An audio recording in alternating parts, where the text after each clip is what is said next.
السلام علیکم ناظرین، سیاست ٹی وی کے عالمی خبرنامے میں آپ کا خیر مقدم ہے۔ میں ہوں محمد شوکت اور سب سے پہلے نظر ڈالتے ہیں سرخیوں پر۔ جنوبی کوریا کے صدر نے ملک میں نافذ مارشل لاء اٹھانے کا کر دیا اعلان۔ صرف 6 گھنٹوں میں مارشل لاء برخاست کرنے کے لیے اپوزیشن نے بنایا دباؤ۔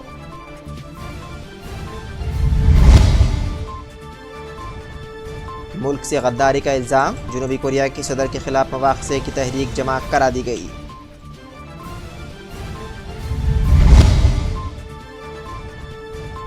اقوام متحدہ کی جنرل اسمبلی نے فلسطینی ریاست کے قیام کا کر دیا مطالبہ۔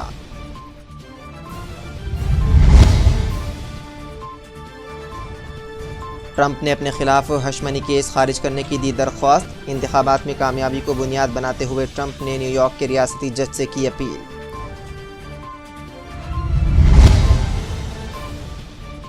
ہندوستان اور بنگلہ دیش کے درمیان بڑھتی کشیدگی، ڈھاکہ میں مظاہرے، بنگلہ دیش نے ہندوستانی ہائی کمشنر کو کیا طلب۔ اور ہند چین سرحدی کشیدگی تعلقات میں کھنچاؤ کا بن رہی ہے سبب، پارلیمنٹ میں وزیر خارجہ ایس جے شنکر کا تفصیلی خطاب۔ تو ناظرین، یہ تھی سرخیاں، بڑھتے ہیں خبروں کی تفصیل کی جانب۔ جنوبی کوریا کے صدر یون سک یول نے ملک میں مارشل لاء نافذ کرنے کا اعلان کرنے کے چند گھنٹے بعد ہی کہا کہ جلد ہی مارشل لاء اٹھا لیا جائے گا اور فوج واپس بلا لی جائے گی۔ ٹیلی ویژن پر خطاب کرتے ہوئے ان کا مزید کہنا تھا کہ کچھ دیر قبل ہی قومی اسمبلی کی جانب سے مارشل لاء اٹھانے کا مطالبہ سامنے آیا ہے۔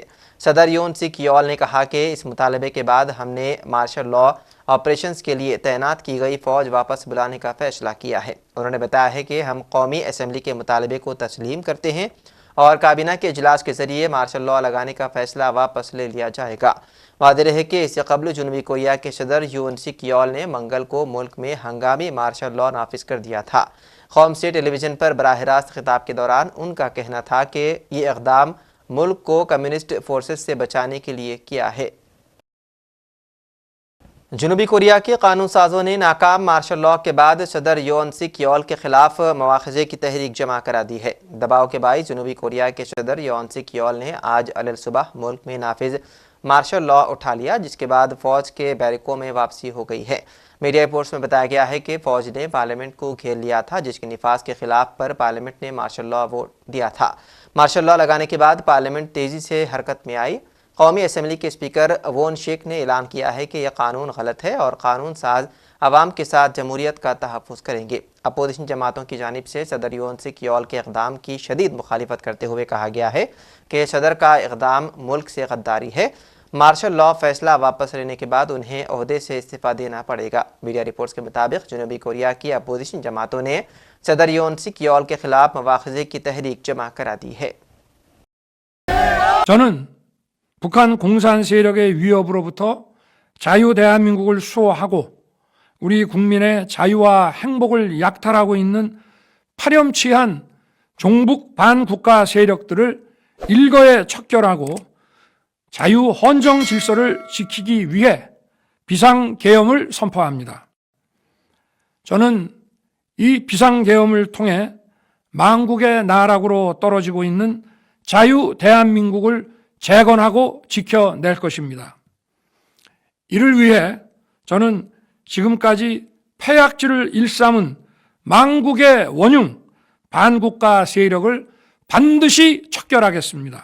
اقوام متحدہ کی جنرل اسمبلی نے فلسطینی ریاست کے قیام پر زور دیتے ہوئے اسرائیل سے مطالبہ کیا ہے کہ مقبوضہ فلسطینی علاقوں سے انخلا کرے۔ اقوام متحدہ نے جون 2025 میں ایک بین الاقوامی کانفرنس کے انعقاد کا مطالبہ بھی کیا ہے تاکہ 2 ریاستی حل کے لیے سفارتی کوششیں دوبارہ شروع کی جا سکیں۔ پیش ہے خاص رپورٹ۔ اقوام متحدہ کی جنرل اسمبلی نے فلسطینی ریاست کے قیام پر زور دیتے ہوئے اسرائیل سے مطالبہ کیا ہے کہ مقبوضہ فلسطینی علاقوں سے انخلا کر دے۔ اقوام متحدہ نے جون 2025 میں ایک بین الاقوامی کانفرنس کے انعقاد کا مطالبہ کیا تاکہ 2 ریاستی حل کے لیے سفارتی کوششیں شروع کی جا سکیں۔ اقوام متحدہ میں پیش کی جانے والی قرارداد کے حق میں 157 جبکہ مخالفت میں 8 ووٹ پڑے۔ امریکہ اور اسرائیل سمیت 8 ممالک نے قرارداد کی مخالفت میں ووٹ دیا جبکہ 7 نے ووٹنگ میں حصہ نہیں لیا۔ جنرل اسمبلی نے اسرائیل اور فلسطین کے دو ریاستی حل کے لیے بین الاقوامی قانون کے مطابق غیر متزلزل حمایت کا اظہار کیا۔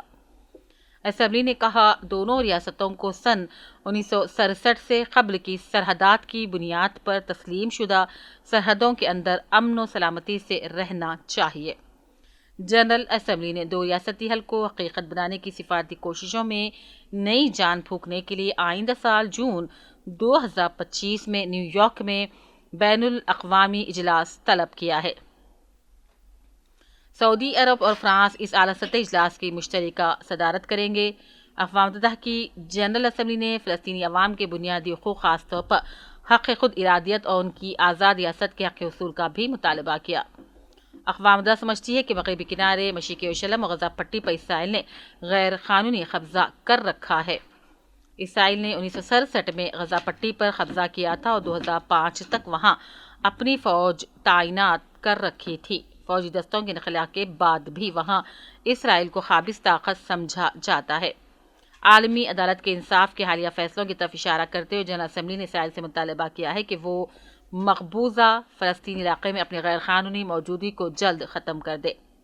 اقوام متحدہ میں فلسطین کے نمائندے ریاض منصور نے کہا فلسطین کا مسئلہ اقوام متحدہ کے قیام سے ہی اس کے ایجنڈے پر رہا ہے اور یہ اس کی ساکھ اختیار بین الاقوامی قانون پر مبنی نظام کے وجود کے لیے سب سے بڑی آزمائش ہے۔ بیورو رپورٹ، سیاست ٹی وی۔ امریکہ کے نومنتخب صدر ڈونلڈ ٹرمپ نے انتخابات میں کامیابی کو بنیاد بناتے ہوئے نیو یارک کے ریاستی جج سے اپنے خلاف ہیش منی کیس خارج کرنے کی درخواست کی ہے۔ ٹرمپ نے عدالت سے استدعا کی ہے کہ فوجداری مقدمے میں انہیں قصوروار نہ ٹھہرایا جائے۔ ڈونلڈ ٹرمپ کو 2016 کے صدارتی انتخابات پر اثر انداز ہونے کی کوششوں میں ایک پورن اسٹار کو خاموش رہنے کے عوض رقم کی ادائیگی پر جرم کا مرتکب ٹھہرایا گیا تھا۔ نومنتخب صدر کو پورن اسٹار اسٹارمی ڈینیل کو رقم دینے سمیت مالی لین دین سے متعلق 34 الزامات کا سامنا ہے، جسے ہیش منی کیس کہا جاتا ہے۔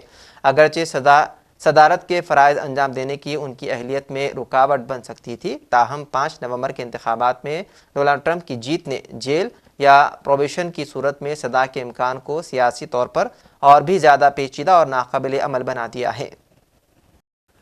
شیخ حسینہ کے حکومت کے خاتمے اور ان کے ہندوستان فرار ہونے کے بعد سے ہندوستان اور بنگلہ دیش کے درمیان کشیدگی میں مسلسل اضافہ ہو رہا ہے۔ تنازعہ بنگلہ دیش میں ایک ہندو رہنما کرشنا داس کی گرفتاری کے بعد شروع ہوا۔ داس کی گرفتاری کے خلاف ایک ہندو شدت پسند تنظیم کے درجنوں کارکنوں نے 2 دسمبر کو ہندوستان کے سرحدی صوبے تریپورہ کے دارالحکومت اگرتلہ میں بنگلہ دیش کے قونصل خانے پر دھاوا بول دیا، وہاں توڑ پھوڑ مچائی اور بنگلہ دیش کے پرچم کو جلا دیا۔ ڈھاکہ نے اپنے قونصل خانے پر حملے کے بعد اگرتلہ میں ویزا خدمات بند کر دی اور بنگلہ دیش میں بھارتی ہائی کمشنر کو طلب کر لیا۔ مرکزی وزیر خارجہ ایس جے شنکر نے آج ایوان پارلیمنٹ میں ہندوستان، چین اور پاکستان کے درمیان جاری سرحدی تنازعات اور ان کے حل کے لیے ہندوستان کی کوششوں کے بارے میں واقف کروایا۔ ایس جے شنکر نے مستقبل قریب میں چین کے ساتھ تعلقات کی سمت کے بارے میں بھی بتایا۔ انہوں نے کہا کہ ہمارے تعلقات بہت سے شعبوں میں ترقی کر چکے تھے، لیکن واضح طور پر حالیہ واقعات سے منفی طور پر متاثر ہوئے تھے۔ ہم واضح ہیں کہ سرحدی علاقوں میں امن و امان کی برقراری ہمارے تعلقات کی ترقی کے لیے ایک شرط ہے۔ آنے والے دنوں میں ہم کشیدگی کو کم کرنے کے ساتھ ساتھ سرحدی علاقوں میں اپنی سرگرمیوں کے مؤثر انتظام پر بھی بات کریں گے۔ Statement by Minister Shri S. Jaishankar.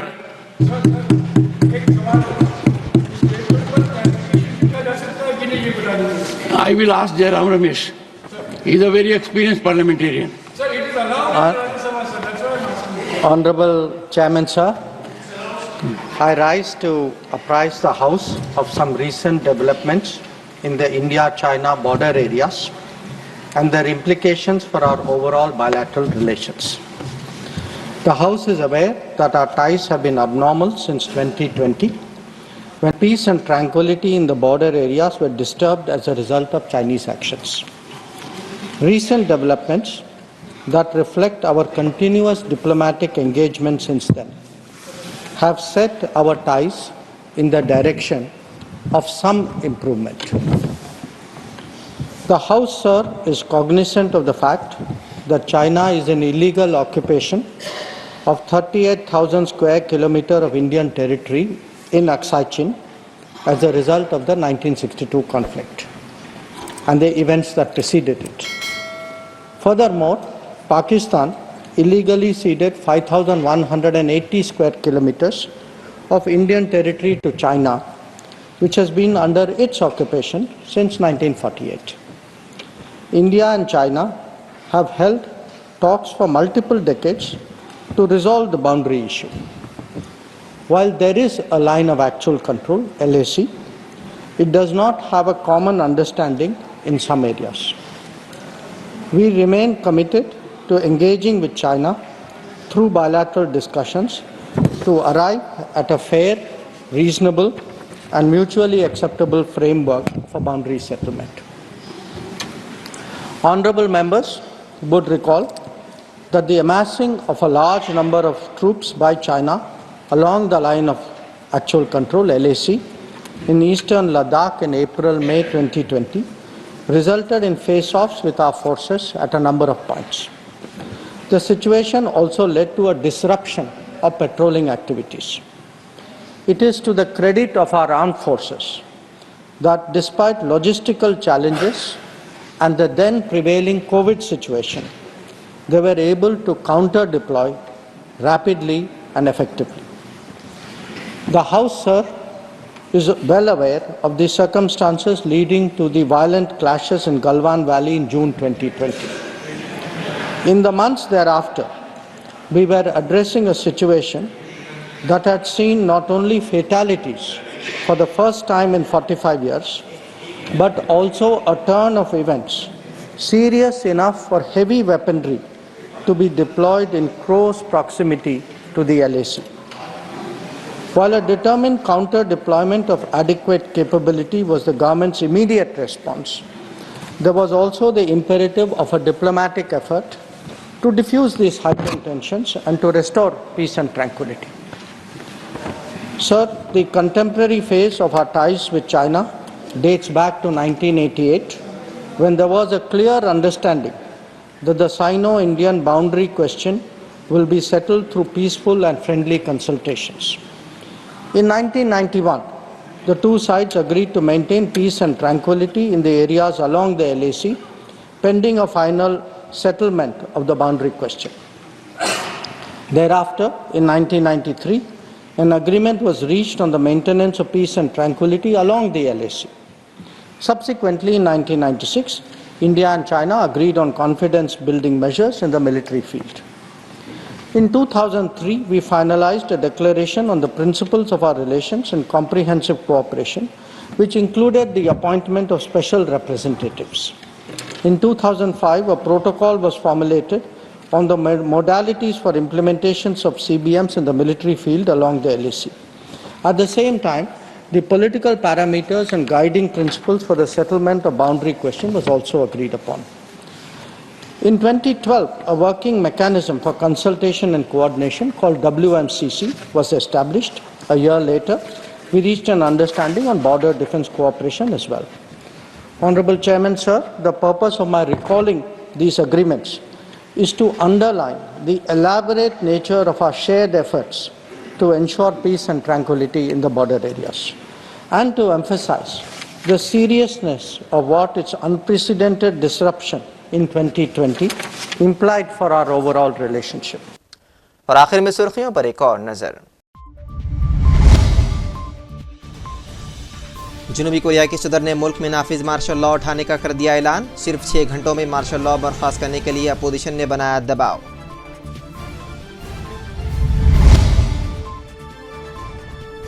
ملک سے غداری کا الزام. جنوبی کوریا کے صدر کے خلاف مواخذے کی تحریک جمع کرا دی گئی.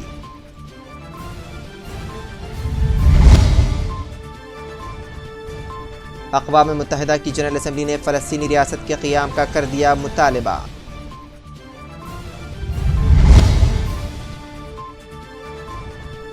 ٹرمپ نے اپنے خلاف ہشمنی کیس خارج کرنے کی دی درخواست. انتخابات میں کامیابی کو بنیاد بناتے ہوئے ٹرمپ نے نیو یارک کے ریاستی جج سے کی اپیل.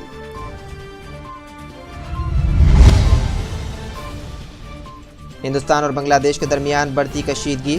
ڈھاکہ میں مظاہرے. بنگلہ دیش نے ہندوستانی ہائی کمشنر کو کیا طلب۔ اور ہند چین سرحدی کشیدگی تعلقات میں کھنچاؤ کا بن رہی ہے سبب، پارلیمنٹ میں وزیر خارجہ ایس جے شنکر کا تفصیلی خطاب۔ تو ناظرین، سیاست ٹی وی کے عالمی خبرنامے میں بس اتنا ہی۔ مزید اپڈیٹس کے لیے آپ بنے رہیے سیاست ٹی وی کے ساتھ۔ فی الحال مجھے دیں اجازت، خدا حافظ۔